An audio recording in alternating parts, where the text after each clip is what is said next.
Queridos, quero convidá-los a abrir a palavra de Deus no livro de Gênesis, capítulo 3.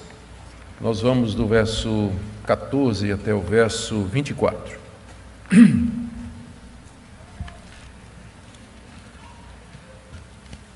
Você que nos acompanha pela internet, também abra sua Bíblia e mantenha aberta para acompanhar a exposição da palavra de Deus. Gênesis 3, 14 a 24. Então o Senhor Deus disse à serpente: por causa do que você fez, você é maldita entre todos os animais domésticos e entre todos os animais selvagens. Você rastejará sobre o seu ventre e comerá pó todos os dias da sua vida. Porém, inimizade entre você e a mulher, entre a sua descendência e o descendente dela. Este lhe ferirá a cabeça e você lhe ferirá o calcanhar. E a mulher, ele disse: aumentarei em muito os seus sofrimentos na gravidez. Com dor você dará à luz filhos. O seu desejo será para o seu marido e ele a governará. E Adão disse: por ter dado ouvidos à voz de sua mulher e comido da árvore que eu havia ordenado que não comesse, maldita é a terra por sua causa. Em fadigas você obterá dela o sustento durante os dias de sua vida. Ela produzirá também espinhos e ervas daninhas, e você comerá a erva do campo. No suor do seu rosto você comerá o seu pão, até que volte à terra, pois dela você foi formado. Porque você é pó, e ao pó voltará. E o homem deu à sua mulher o nome de Eva, por ser a mãe de todos os seres humanos. O Senhor Deus fez roupas de pele, com as quais vestiu Adão e a sua mulher. Então o Senhor Deus disse: eis que o homem se tornou como um de nós, conhecedor do bem e do mal. É preciso impedir que estenda a mão, tome também da árvore da vida, coma e viva eternamente. Por isso o Senhor Deus o lançou fora do jardim do Éden, para cultivar a terra da qual havia sido tomado. E depois de lançar fora o homem, Deus colocou querubins a leste do jardim do Éden e uma espada flamejante que se movia em todas as direções para guardar o caminho da árvore da vida. Até aqui, queridos, a leitura da palavra de Deus. Como nós dissemos anteriormente, o capítulo 3 de Gênesis é provavelmente o capítulo mais importante de toda a Escritura, porque aqui nós aprendemos não somente a origem do pecado, do sofrimento e da morte que afligem a humanidade, mas também a providência de Deus para redimir o seu povo e das consequências de tudo isso e o seu maravilhoso plano de redenção. O capítulo 3 é essencial, talvez por isso é um dos capítulos mais atacados, sempre foi um dos capítulos mais atacados da Bíblia através da história da igreja. No início do capítulo 3, conforme nós vimos na mensagem anterior, Moisés descreveu aquele momento terrível em que, ao ser tentada pela serpente, a mulher tomou do fruto, comeu, deu ao seu marido e, desobedecendo a ordem de Deus, ele também comeu, e assim precipitaram a si mesmos e todos os seus descendentes na vergonha, na culpa, no medo e, finalmente, na morte. No texto que nós temos agora diante de nós, Moisés relata o juízo de Deus sobre os três protagonistas, a serpente, a mulher e o homem, terminando com a expulsão do casal do jardim que Deus havia preparado para eles. Queira nosso Deus abençoar a exposição da sua palavra e nos fazer ver aquilo que está no texto e aplicar ao nosso coração. Conforme nós vimos no relato da tentação na vez anterior, não se tratava de uma serpente comum.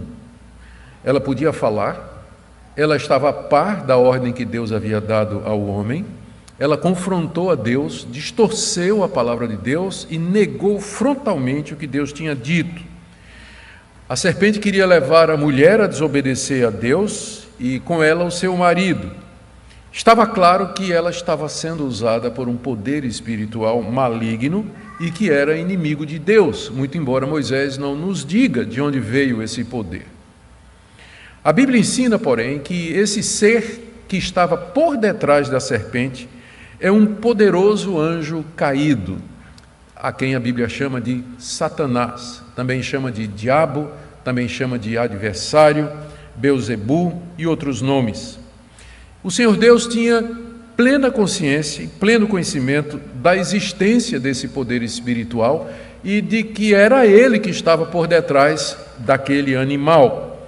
E o castigo que Deus impõe à serpente revela que esse poder maligno não era igual ao poder de Deus, mas estava debaixo da autoridade de Deus, tanto é que Deus o amaldiçoa e pronuncia a sua desgraça e a sua destruição final. Nos versos 14 e 15, o Senhor Deus faz 6 declarações à serpente e ao poder maligno que estava por detrás dela. Veja como começa o verso 14. Por causa do que você fez, ou seja, Deus atribui responsabilidade à serpente e, na verdade, àquela entidade que estava por detrás da serpente. A primeira declaração é: você é maldita entre todos os animais domésticos e entre todos os animais selvagens. A serpente se torna o único animal da criação de Deus a ser amaldiçoado. Todos os demais Deus abençoou. Mais do que isso, esse ser espiritual que estava usando a serpente, ele se torna amaldiçoado. Por isso que na Bíblia não há redenção, não há arrependimento, não há salvação para Satanás. Existe para a raça humana, mas não para Satanás e os seus anjos. Eles foram amaldiçoados aqui. Note que apenas a terra e Satanás são amaldiçoados. O homem não é amaldiçoado e nem a mulher é amaldiçoada. Há redenção para eles, como nós vamos ver mais adiante, mas não há para esse poder maligno que lá no jardim, através da serpente, manchou o plano de Deus. Segundo a declaração de Deus à serpente, e por extensão ao diabo, ela passaria a se arrastar pelo chão e comeria pó todos os dias da sua vida, ainda no verso 14. A serpente se torna o símbolo de tudo aquilo que é odioso e causa mal e medo, e mais tarde vai ser declarada como um animal impuro para os israelitas. Por implicação, Satanás vai ser derrotado, humilhado e comer o pó da terra. No Antigo Oriente, na cultura de Moisés, alguém se lançar sobre o chão e se arrastar sobre o chão era um sinal da mais profunda derrota e da humilhação. E é isso que Deus diz à serpente, Satanás: você vai rastejar e você vai comer o pó da terra, pronunciando aqui já a derrota daquele poder maligno que ousou afrontar a Deus no jardim. Terceira declaração de Deus à serpente: Deus colocaria inimizade entre a serpente e a mulher. Está aí no verso 15. Porém, inimizade entre você e a mulher. Inimizade é uma palavra que no hebraico é usada para se referir a um conflito que geralmente leva à guerra, visando a destruição do seu oponente. Inimizade aqui significa uma guerra constante, significa uma luta sem fim, que só termina com a destruição do seu oponente. E era isso que Deus disse que colocaria entre a mulher e a serpente. Seres humanos, em geral, eles têm medo de cobra, e quando a gente descobre um, a gente faz tudo para matar. É verdade que tem umas pessoas estranhas que gostam, não é? Tem até como pet, mas isso não é o normal do padrão da humanidade. Geralmente as pessoas têm medo de serpente.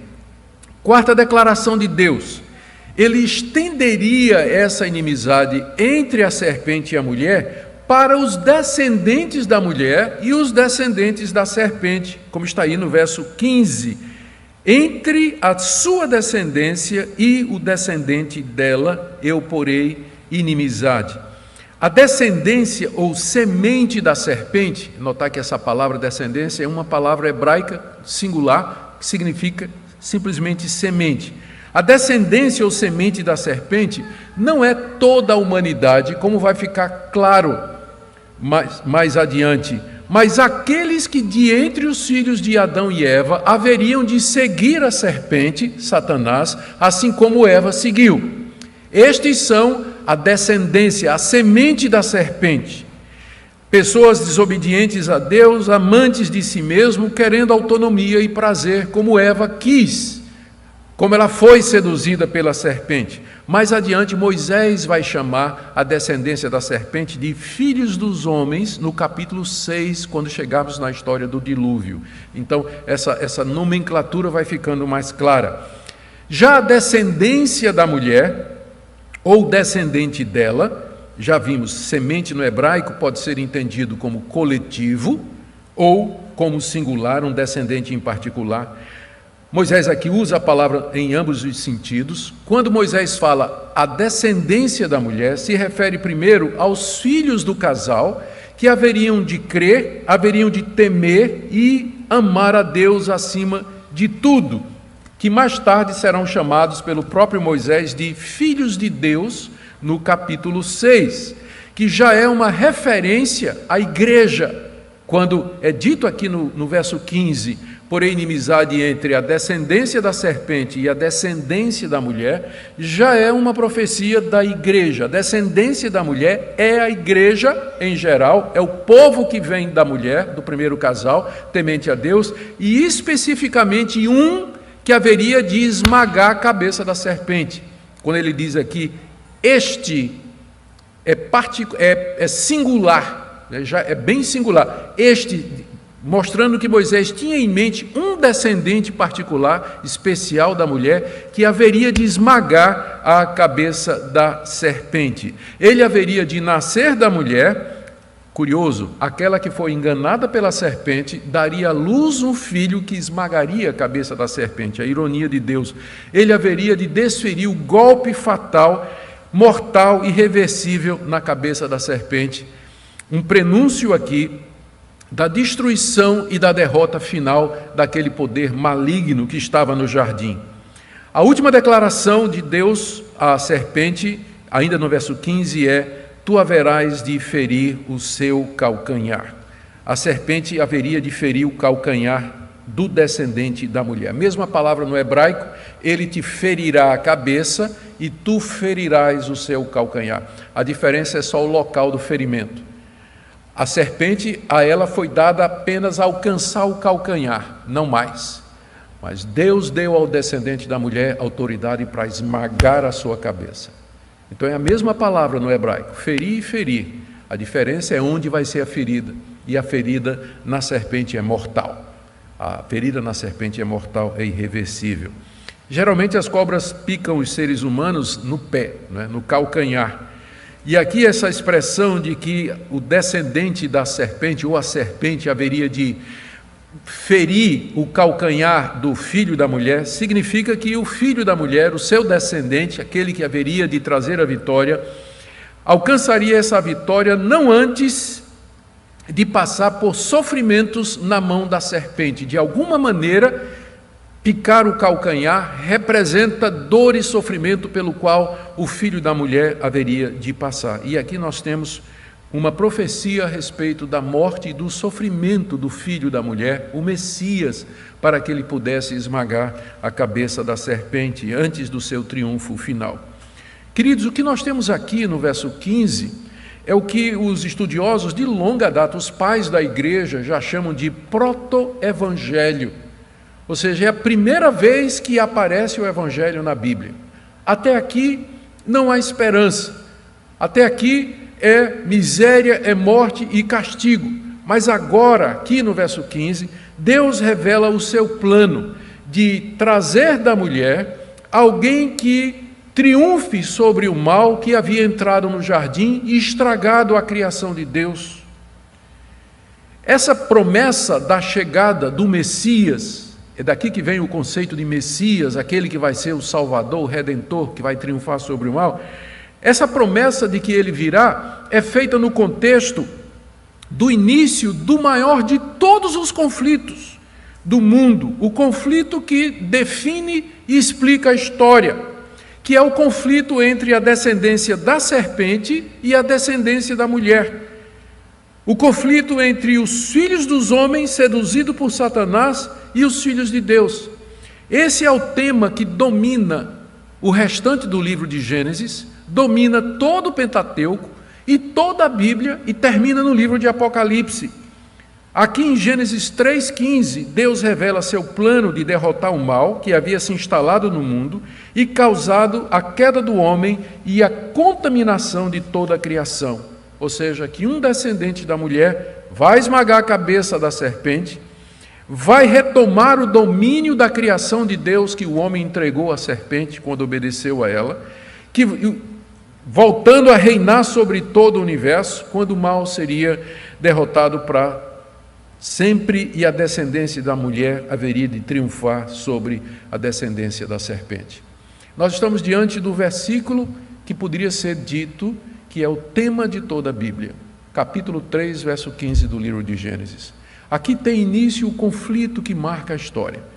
Daqui para frente nós vamos ver essas duas linhagens se distanciando e mantendo a guerra.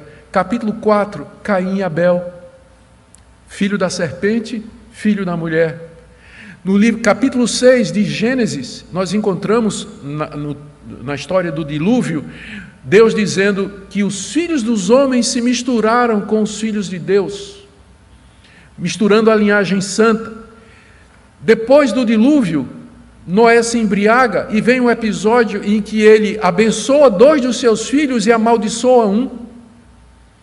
E a linhagem vai se separando cada vez mais claramente. Deus chama Abraão e de Abraão sai Ismael e Isaque, um é escolhido. De Isaque vem Jacó e Esaú, um é escolhido. A linhagem da serpente e a linhagem da mulher. Toda a história do Antigo Testamento é isso. Deus escolhe um povo de entre todos os povos para ser o povo de onde viria o Messias, o filho da mulher. Faraó manda matar todas as crianças. A serpente querendo, que sabe da profecia, querendo acabar com todos os descendentes da linhagem santa. Herodes mandando matar as crianças. Jesus sendo confrontado no deserto por Satanás, sendo traído por Judas, que estava possesso pelo diabo. Até aquele final glorioso, no dia do Senhor, que está narrado no livro de Apocalipse, quando o paraíso vai ser reaberto, a árvore da vida outra vez será acessível, e a linhagem da mulher, sob a liderança da sua semente, o Messias, Jesus Cristo, o Filho de Deus, vai morar para sempre no paraíso restaurado. Toda a história bíblica está resumida aqui. É daqui que você pode entender a Bíblia, o que é o cristianismo, o que é o mundo, o que é a história e onde nós estamos vivendo e o porquê de todas essas coisas. Vamos para o verso 16, porque é só o começo. Agora vem o castigo da mulher.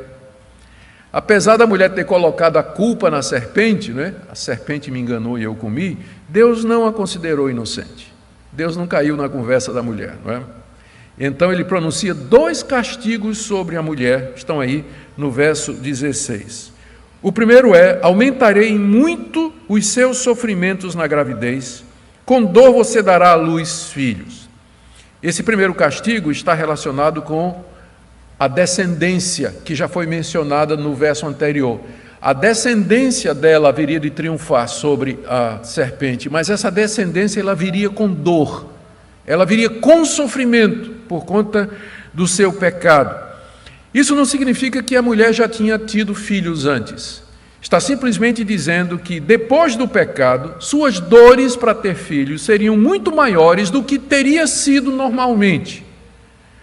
De vez em quando o pessoal pergunta, mas a mulher não tinha tido filhos antes? Absolutamente não, porque se ela tivesse tido filhos antes do pecado, nós teríamos uma raça de gente sem pecado no mundo, mas a Bíblia diz que todos pecaram e carecem da glória de Deus. É claro que ela não teve filhos antes disso.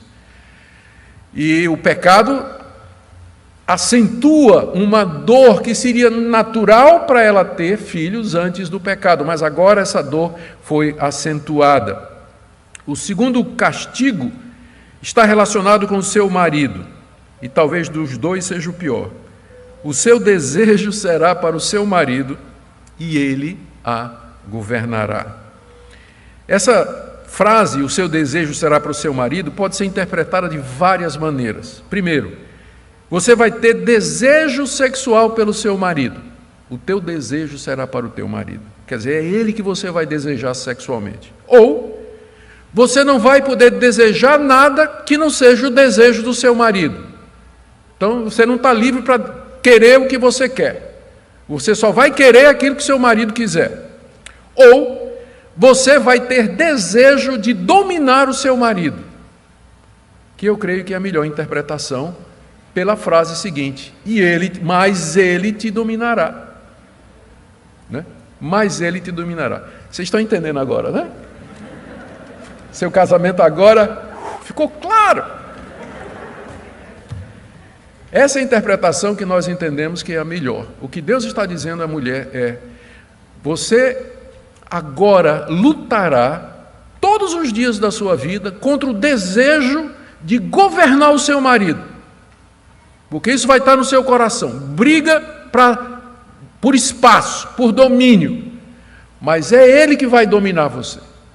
Então aquilo que antes da queda havia sido estabelecido por Deus como uma relação de harmonia, de complementaridade, farei uma auxiliadora para o homem que lhe seja idônea, que esteja como que diante dele, agora se torna algo reforçado, imposto como castigo. O que antes seria um deleite para a mulher, servir com seu marido no papel de ajudadora, agora é alguma coisa que se torna penosa, frustrante e que provoca ira na mulher. Ela sujeitar-se ao seu marido, ela tem que lutar contra isso, porque o desejo dela é dominar sobre ele, é estar por cima dele. E eu tenho certeza que ninguém aqui vai contestar isso. Aqui então fica claro que Deus não tinha desistido do plano original ao criar o homem e a mulher. Só que agora o propósito de Deus, o processo pelo qual esse propósito seria obtido, seria penoso e sofrido. A descendência deles estaria manchada pelo pecado, pela culpa, pela corrupção, e o relacionamento deles no casamento seria marcado pela luta por domínio. Luta por domínio. Agora vamos para o castigo do homem, verso 17 a 19. Deus começa declarando a base em que ele vai castigar o homem, no verso 17. E a Adão, Deus disse: por ter dado ouvidos à voz de sua mulher, em vez de ter dado ouvido à minha voz, quando eu disse não coma, porque você deu ouvido à voz da sua mulher, não é porque ela era mulher, mas porque o que ela estava dizendo era diferente daquilo que Deus havia dito. Então, porque você ouviu aquilo que sua mulher disse, e porque você comeu da árvore que eu disse que você não comesse, essa é a base para o castigo do homem. Ele ouviu outra voz que não a de Deus e ele desobedeceu frontalmente uma ordem clara de Deus. Note que aqui Deus não aceitou as desculpas do homem, né? Porque o homem tinha dito assim: não, mas foi a mulher que me deu o fruto. E por sinal, Senhor, a mulher que tu me deste. O marido colocou a culpa primeiro na mulher e finalmente em Deus. Deus não aceitou as desculpas do homem e vem então responsabilizá-lo pela sua atitude. E como resultado daquela decisão desobediente, as seguintes consequências haveriam de vir. Primeiro, a terra seria amaldiçoada, verso 17. Maldita é a terra por sua causa. Isso é, ela não mais se sujeitaria docilmente ao domínio do homem. Aquela terra de onde Deus fez brotar tantas coisas lindas, cheia de rios, de material precioso, para o deleite do homem, agora ela foi amaldiçoada. Ela não seria mais aquela bênção para o homem como havia sido no princípio.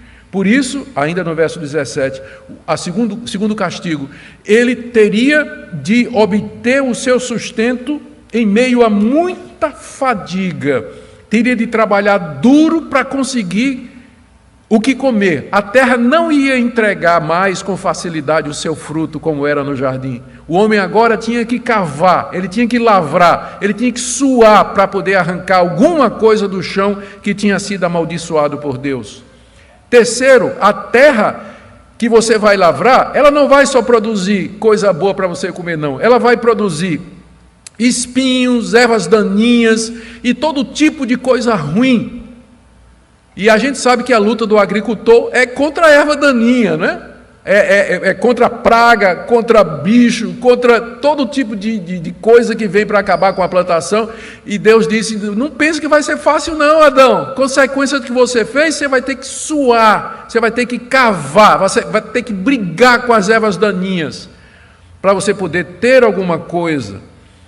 E por isso, né, ele diz no verso 18, você vai comer a erva do campo, em vez dos frutos deliciosos que estão aqui dentro do jardim, já dizendo, já está aqui antecipando, né, que ele vai expulsar o homem do jardim. Então você agora vai comer a erva do campo, aquilo que você conseguir produzir. E você vai fazer isso, em quinto lugar, ainda verso 19, com o suor do seu rosto. Com o suor do seu rosto você vai comer o seu pão. Ou seja, seu trabalho vai ser pesado e você vai ter que suar para conseguir comida, em contraste com a bênção que era o jardim. Só agora Adão viu a gravidade do que ele tinha feito. É uma pena que a gente não pensa nas consequências antes, não é? Não é verdade? Só quando elas vêm e a gente olha para trás e diz, meu Deus, o que é que eu fiz? Eu coloquei tudo a perder. Troquei um paraíso por uma terra amaldiçoada. Desobedeci a Deus e agora vou sofrer as consequências. E essa história se repete, essa é a história da humanidade. Gênesis é o livro dos começos, é o livro das explicações. E é nesse estado que o homem vai viver. E ele diz no verso 19, e isso vai acontecer, Adão, até que você volte à terra. Verso 19, até que voltes à terra, pois dela você foi formado, porque você é pó e ao pó tornará. Deus aqui coloca o homem no seu devido lugar, diante daquela arrogante pretensão que ele tinha de ser igual a Deus. Lembra? Não foi isso mesmo que a serpente disse? Você vai ser como Deus. E Adão queria ser como Deus, Eva queria ser como Deus, e agora Deus dá um choque de realidade. Você é pó. Você foi tirado da terra e é para lá que você vai voltar. Em outras palavras, você vai morrer fisicamente. Você não se tornou Deus, como a serpente disse. Na verdade, você vai retornar ao pó da terra.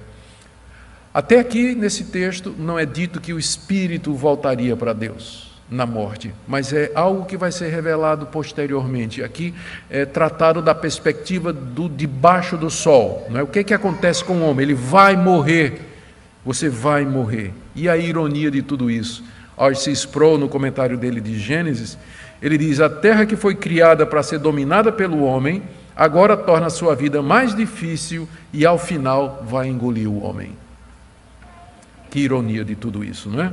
Essas declarações e castigos revelam, entretanto, que Deus planejava levar adiante o seu propósito original ao criar o homem e sua mulher, somente que agora com muita dor e sofrimento, já que o pecado tinha entrado no mundo.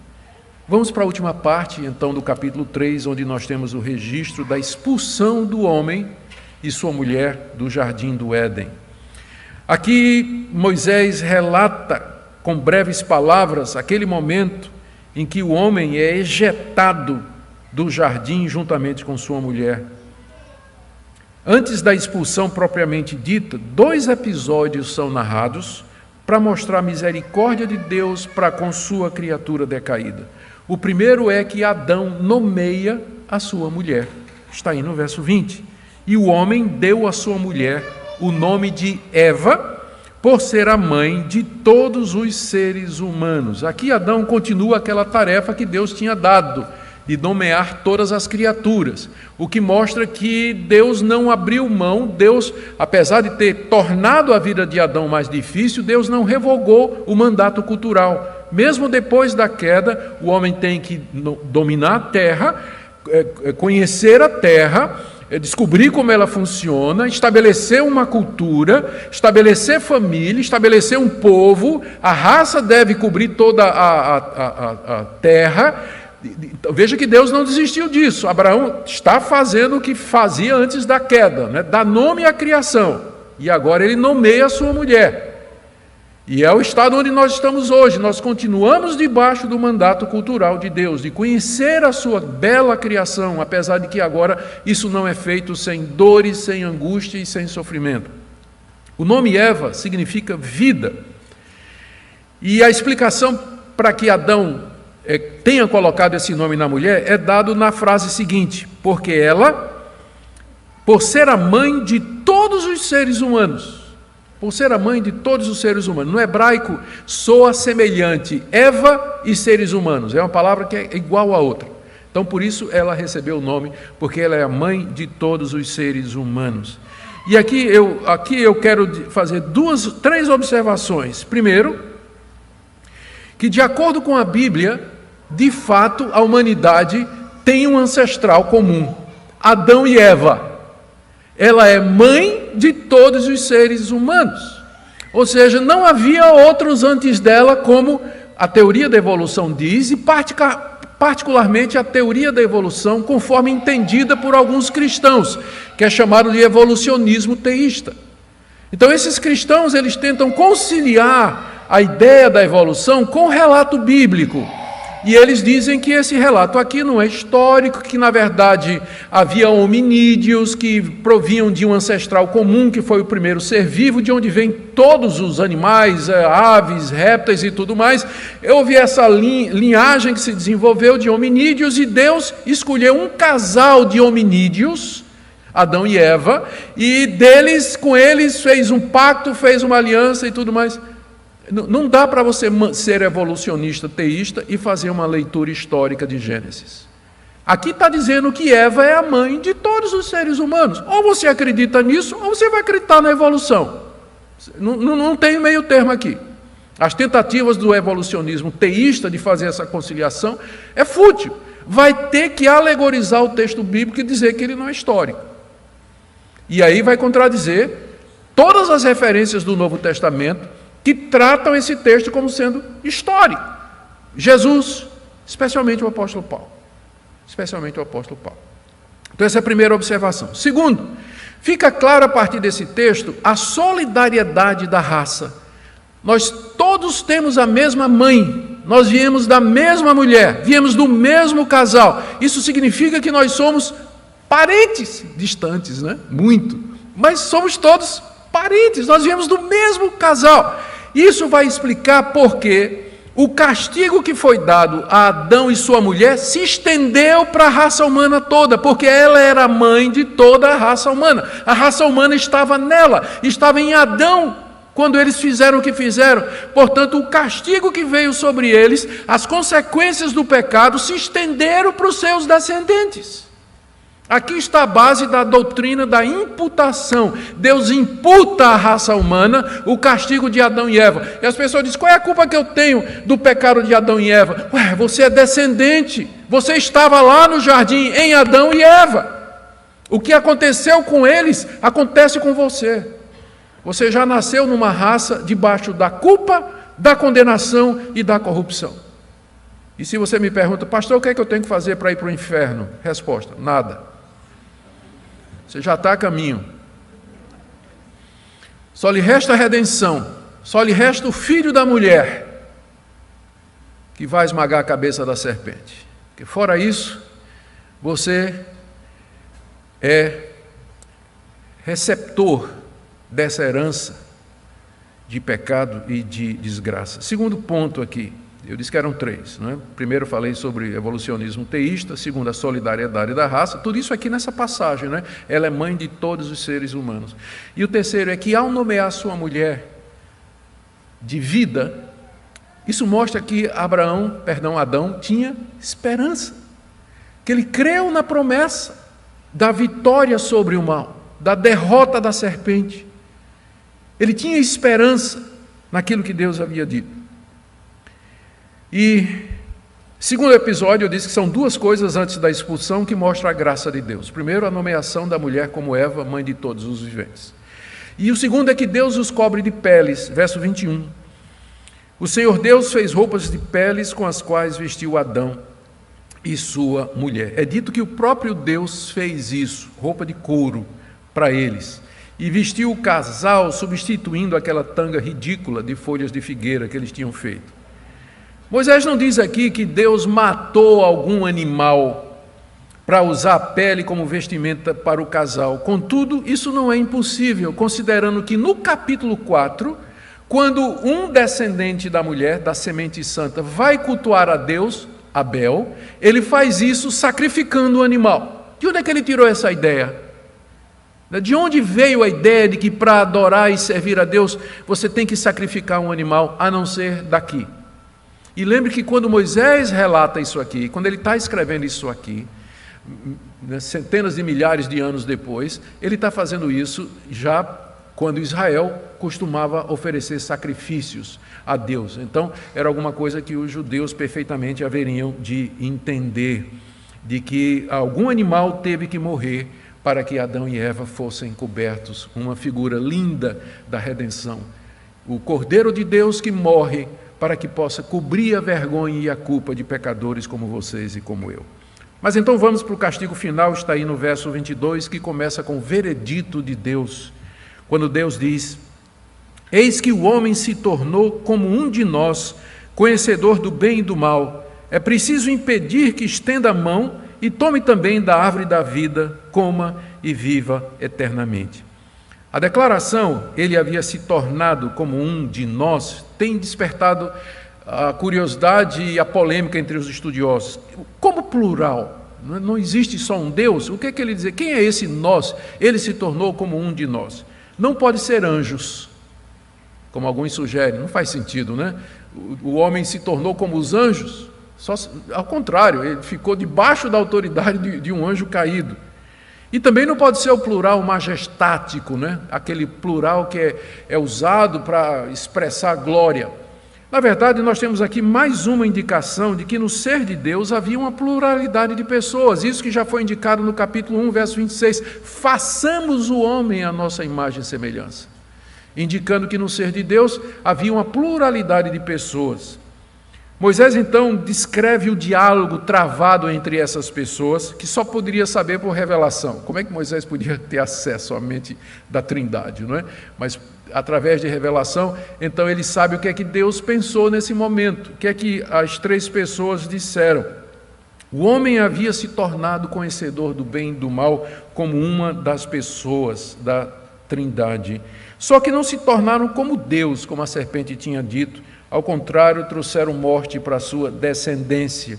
Portanto, era preciso impedir que ele tivesse acesso à árvore da vida, porque se comessem, eles viveriam eternamente numa situação de pecado, numa situação de rebelião contra Deus. Era preciso, então, impedir que isso acontecesse. Então vem o juízo final aqui, verso 23 a 24, quando Deus expulsa o casal do jardim. Verso 23, por isso o Senhor Deus o lançou fora do jardim do Éden, para cultivar a terra da qual havia sido tomado. Aquele jardim maravilhoso, criado por Deus para o bem do homem, agora o homem é expulso e ele vai lá para o campo onde ele havia sido criado. Lembrem disso, o homem foi criado no campo e Deus então o coloca no jardim. Agora Deus o tira do jardim e manda de volta para o campo, onde ele vai sofrer para ganhar o pão de cada dia. Alguns aspectos aqui. Ao ser lançado fora do jardim, fica então oficializada a quebra da comunhão entre Deus e o homem. Porque era no jardim que o homem tinha comunhão com Deus. Deus passeava no jardim pela brisa da tarde para conversar com o homem e a mulher. E agora o homem é expulso do jardim, ou seja, expulso da presença de Deus.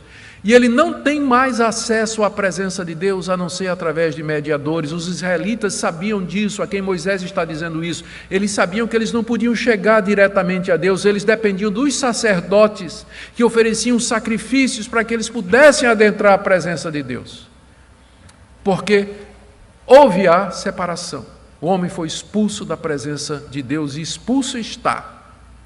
vivemos fora do jardim até o dia de hoje. E Deus, em seguida, protege a entrada do jardim, verso 24. Depois de lançar fora o homem, Deus colocou querubins a leste do jardim do Éden e uma espada flamejante que se movia em todas as direções para guardar o caminho da vida. Querubins ao leste do jardim, lado direito, para onde nasce o sol, e uma espada de fogo que se movia em todas as direções para não deixar brecha para o homem querer voltar. Moisés aqui menciona pela primeira vez um tipo de ser que não apareceu no relato da criação: querubins. Não é a primeira vez?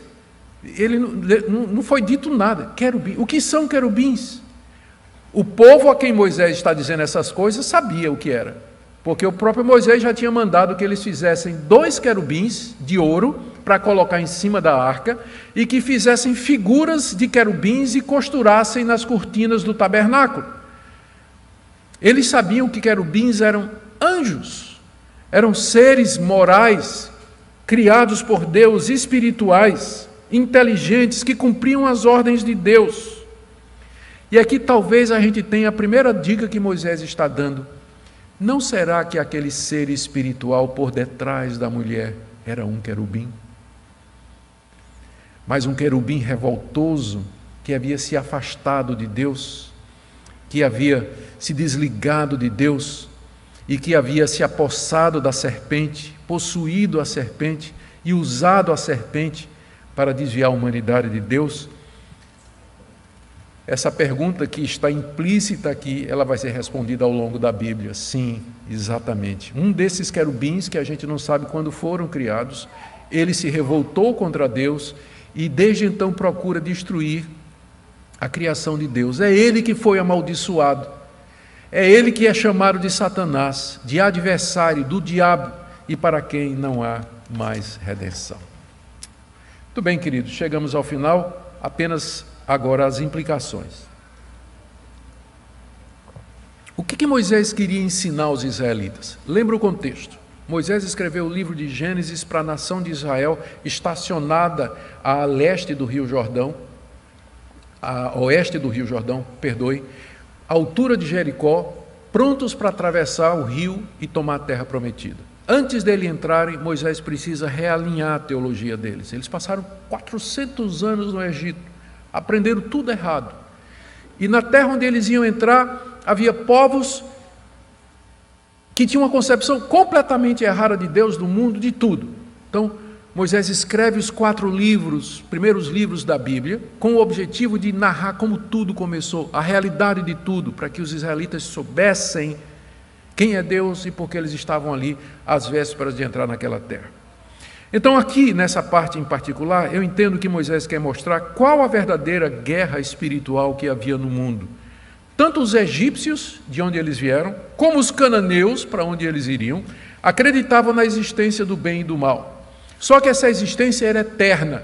Para o Antigo Oriente, o bem e o mal eram forças iguais em intensidade e poder, contrárias na direção e que existiam eternamente, e que se expressavam nos deuses bons e nos deuses ruins, que viviam lutando constantemente entre si, e que se expressavam através das forças da natureza também. Aqui Moisés revela que de fato existe uma guerra espiritual tremenda acontecendo no mundo, mas só que ela é entre Satanás e os seus seguidores, e o filho da mulher e os seus seguidores.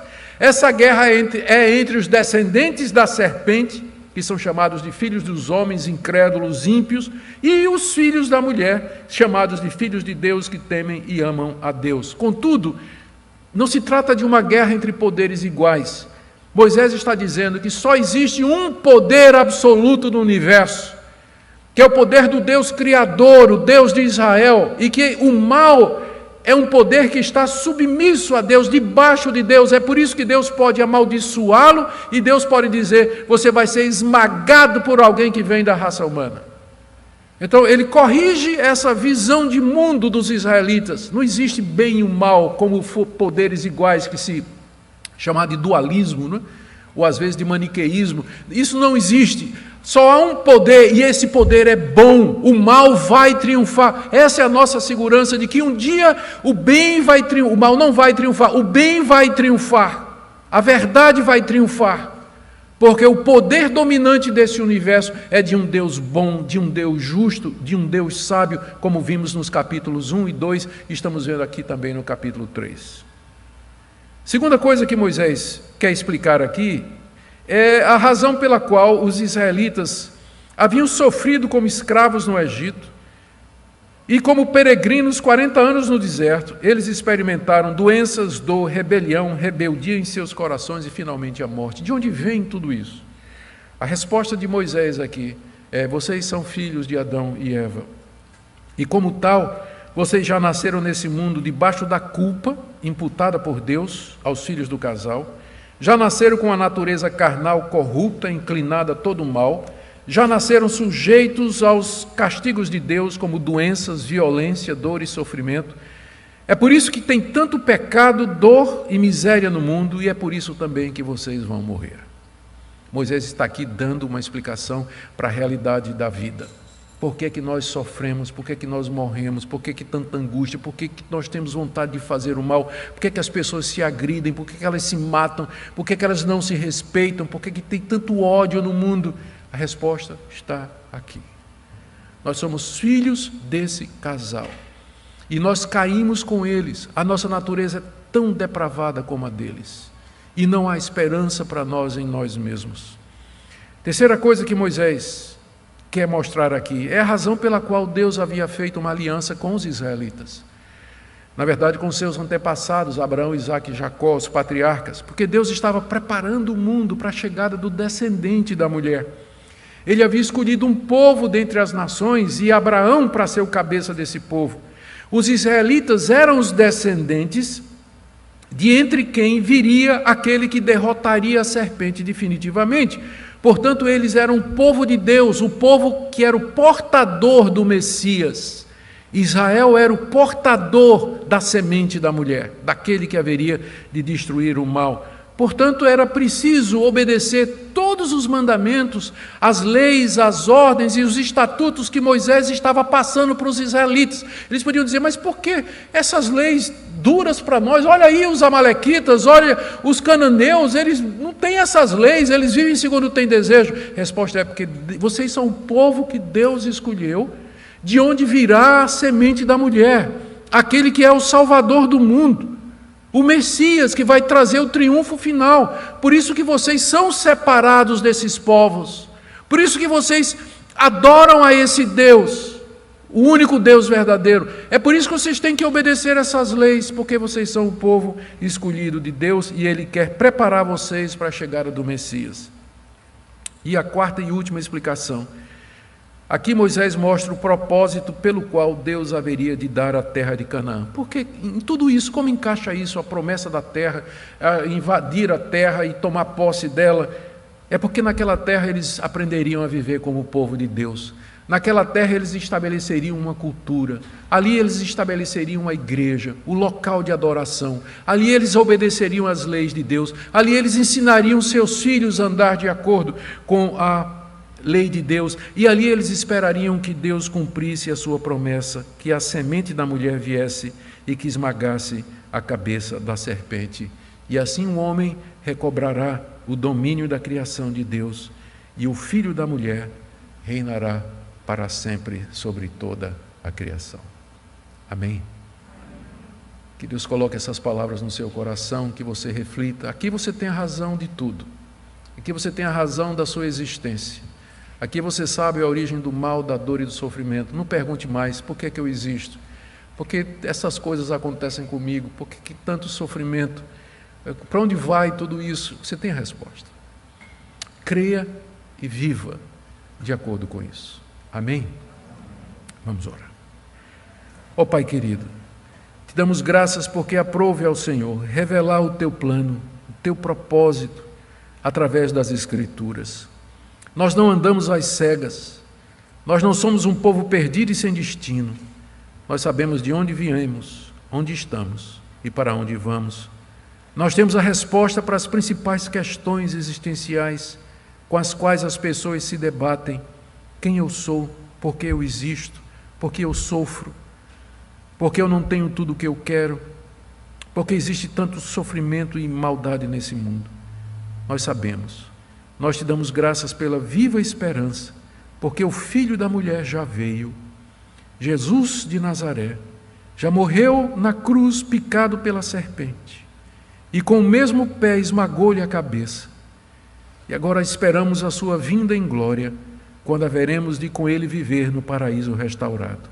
Bendito seja o teu nome, ó Deus, por esse plano tão maravilhoso. E agora, quando celebrarmos a ceia do Senhor, já antecipando o banquete celestial, lá no novo céu e na nova terra, lá no paraíso, nós pedimos que o Senhor encha o nosso coração de alegria, que o Senhor renove a nossa fé. Em nome de Jesus. Amém.